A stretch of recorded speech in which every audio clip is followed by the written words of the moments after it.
Start చేద్దామా? Yes అనవా? Cat says cat says సరిగ్గా చెప్పాలి. Cat says, dog says, cow says, snake ఏ అమ్మాను, నాన్న, మమ్మీ చెప్పు. మమ్మీ, డాడీ, బాబాయ్, తాతయ్య,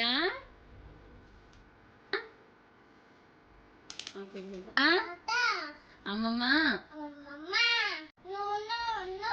అక్క అక్క, అంకుల్, మాము, మామా, అషిక్ మామా.